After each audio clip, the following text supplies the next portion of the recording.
3, 2, 1, let's jam.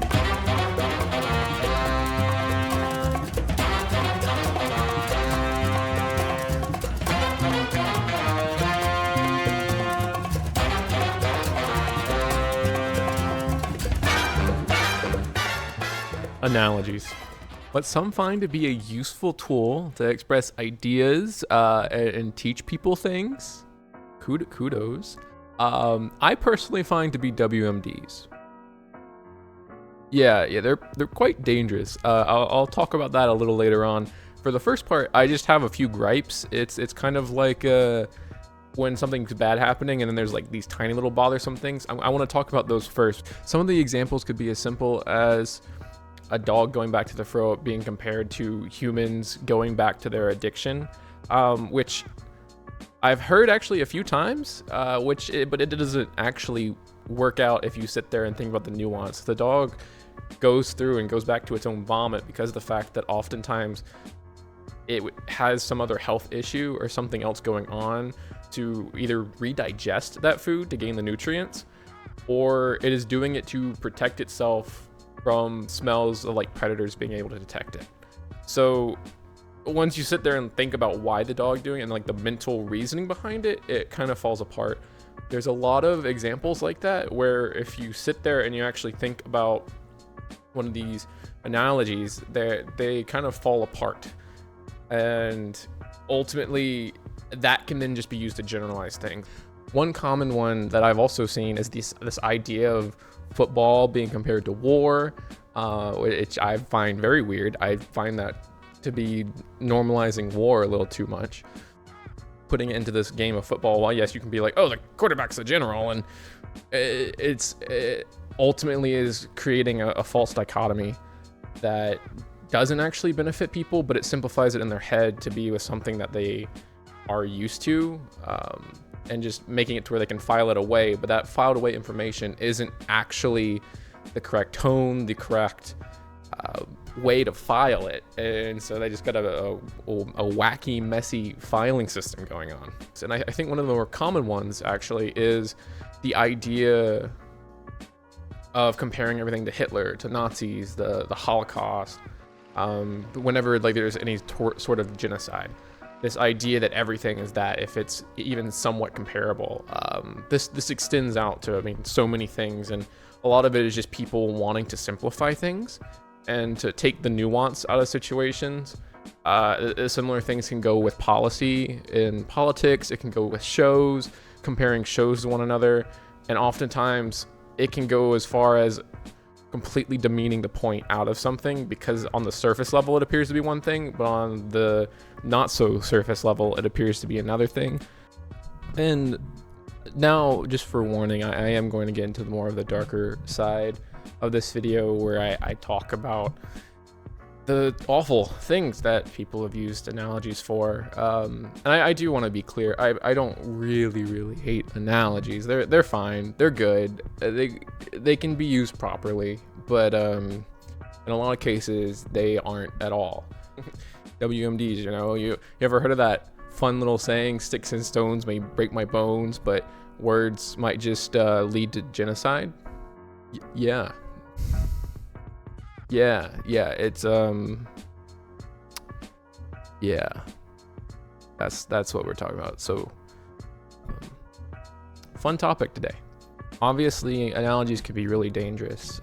When you start comparing humanity and you start simplifying that, you start taking the nuance away from a human, the emotions, you start to slowly wear away your empathy for that person, especially when you slowly move them down to a thing, or even a enemy or animal. One of the more prominent examples that I want to talk about are three exact examples.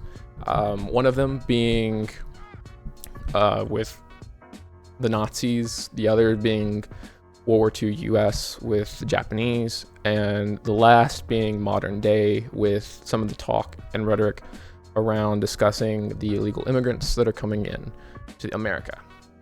Some of the biggest things is remaining and keeping this comparison often to not only animals, but the idea of saying that they are like some being or some form that is planning actively evil, using a lot of active words to describe a state of mind and intentionality within the group of people, as if they, as a whole, are naturally and intentionally evil or negative themselves. It's taking away that humanity, because ultimately you can't see yourself in them if all you're being shoved down your throat is them being compared to these evil monsters or animals, these negative animals like foxes, vultures, cockroaches.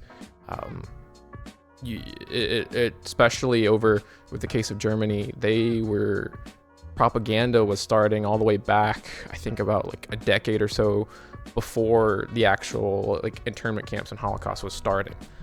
That sort of build up, 10 years time, while it's slow, something that it slowly just deteriorates at the empathy and others of people around them whenever they view that group of people, and it makes it very, very dangerous. So I guess I accidentally saved the worst for first. Not the normal route to go. And I don't know, now that I say that, I don't really like comparing atrocities. It's not very cool. But, well, we got 2 more to go. This is going to suck. I already kind of feel pretty tight-chested about this. The second case is with us to the Japanese people during World War II. Of course, America did have internment camps as well. The conditions, I mean, they like to parade that the conditions weren't as bad, but it's still one of those things where bad is bad. You shouldn't try to sit there and compare how bad something is. There is a bad, and there are some areas where there is morally gray, but that you don't scale that with something like this. There is just bad stamp on it. There was the character of the Tokyo Kid, which basically was this, really just not nice looking person. Almost trying to compare them to these vampires. Oftentimes, a lot of the narratives around it was comparisons to China.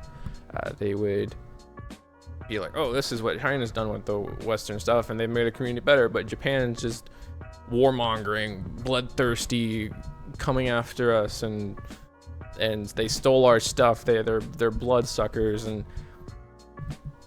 awful comparisons, and it made it really easy for them to take those minority groups that were in the country and put them in the camps to help persuade people that the war was a good thing, which I'm not gonna get into that topic. That was a whole big thing. I think ultimately it probably was. We just really handled this, or I don't even want to say we. The U.S. handled that really poorly, extremely poorly. I mean, many of these comparisons even go to these beasts that come and steal wives and women, oftentimes sexual assaults, other things like that. And these were narratives presented and displayed in propaganda, imagery all over. These comparisons were extraordinarily damaging. I mean, even past the war, you would often have people that would be, I'm not buying something from Japan. They're just because of that propaganda still lasting. I mean, of course, now modern day things have changed a lot, because Japan, whenever they were rebuilding, had a lot of soft power. They really started to work in soft power and moved in culturally with a lot of really fantastical art, and showed some narratives from the side of just everyday people who were living in Japan. I mean, there was I can't remember the name, but there was a kind of drama piece that was made that went through a lady's life living in Japan, and part of it was how she lived during World War II and the things that she went through, which they pushed out everywhere and helped a lot create kind of the soft power and give more of a perspective and rebuild the empathy. So there's obviously ways with media to fight against propaganda, to fight against comparisons by reintroducing that humanity. But it is definitely something that's very damaging. And still, there are people that are gay in America. Well, decently few due to how far distance we are and the fact that that propaganda was stopped pretty close shortly after the war. But there are still people today who have that mindset. Lastly, we come to modern day. At the current moment, I would say a very similar aspect is being waged against illegal immigrants, or just immigrants as a whole, really. When you look at Trump's claims of the Haitians in Springfield, Ohio, eating the cats and dogs. In Springfield, they're eating the dogs, the people that came in. They're eating the cats. They're eating the pets. Him going on stage and directly comparing them to animals. The 22-year-old nursing student in Georgia who was barbarically murdered by an illegal alien animal. The Democrats say, please don't call them animals. They're humans. I said, no, they're not humans. They're not humans. They're animals. They're bringing drugs. They're bringing crime. They're rapists. And some, I assume, are good people. We will crush the human traffickers. You know, they traffic in women, mostly in women. We will vanquish the child smugglers, and we will liberate this nation from Crooked Joe and his migrant army. Stories and these pick-through stories of rapes, of crime, and while these were awful, horrible things, the rhetoric and language that he uses is directly, oftentimes, presenting this as the majority, not these single one-off cases that, if you look at stats, isn't far off from just everyday citizens. Instead, it's paraded around and it's made to seem way worse, applying to that fear, giving the contrast, and taking away the humanity of these immigrants by doing things that we would deem unnatural, like with the eating cats and dogs, and doing these awful crimes as if they themselves aren't humans, they themselves aren't running somewhere. And one of the more recent ones is that I've seen a lot and really has caught fire is the idea of fentanyl, them bringing drugs over, the drugs being a big problem, which is sad because there's fun little statistic evidence of that most of fentanyl that's brought over isn't even by immigrants or anything. I mean, they're immigrants. They're trying to go from where they were to another place. They're not really in the business of dealing fentanyl, and the stats show that most of the fentanyl that is being moved in here is actually by white people crossing over the border legally, because of the fact that they have the easiest time. It's a lot more of makes more sense of a business for them than just immigrants trying to flee the country they're from. Some of them seeking asylum and other things, to where all of these narratives are being pushed. And it's sad to see that instead of combating these narratives, it seems like it's more of just the left has more accepted them, and it's just like, oh yeah, we gotta combat, all because they see a high percentage of people being against it because Trump's controlled the narrative.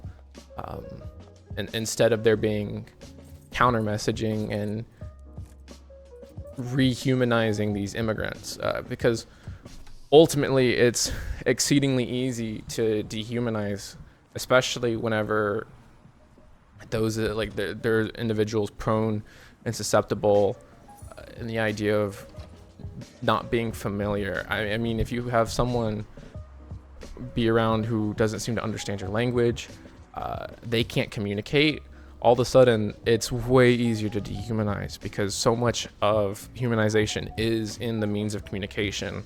When you're going against immigrants and you're putting all these labels on them, and especially coming from such a high place of power, having a lot of people's trust, and you paint them out as the enemy, the evil.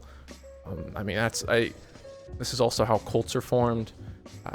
The cults always have to have an enemy. They have to have some form of a slogan that's very quick and easy to remember. I mean, even the cults that are peaceful, their enemy is essentially just war.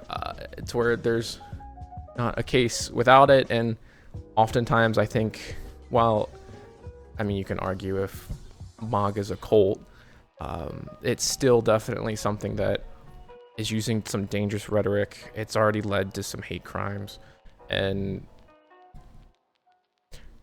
it's a scary thing seeing words end in violence, because it's really a tool, and it's something that can be used for great positive, and it is awful to see it being used for negative. And so no, I don't hate analogies. I just wish that not only could we use them for good, but also the next time just be cognizant of what exactly we're comparing to what. Because even something that might seem small in comparison can easily lead to just changing people's mind, as we are crazy susceptible to ideas.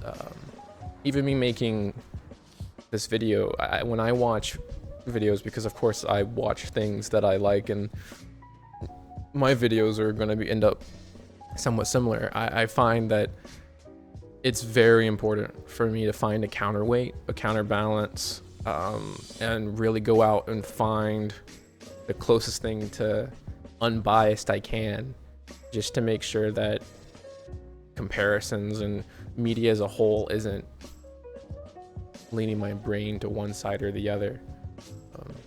Not politically, I'm not even speaking politically, just with anything at all, because it's very easy to have a bias and to pass it on. So don't take my bias, okay? Go look stuff up. Go look up the fentanyl thing. Don't take my word for it, please. Thank you. I hope this video, I don't know, it feels weird. I'm used to being comedy, man. Not so serious normally, so hopefully it's okay. And I don't know, I'm getting a little nervy about it.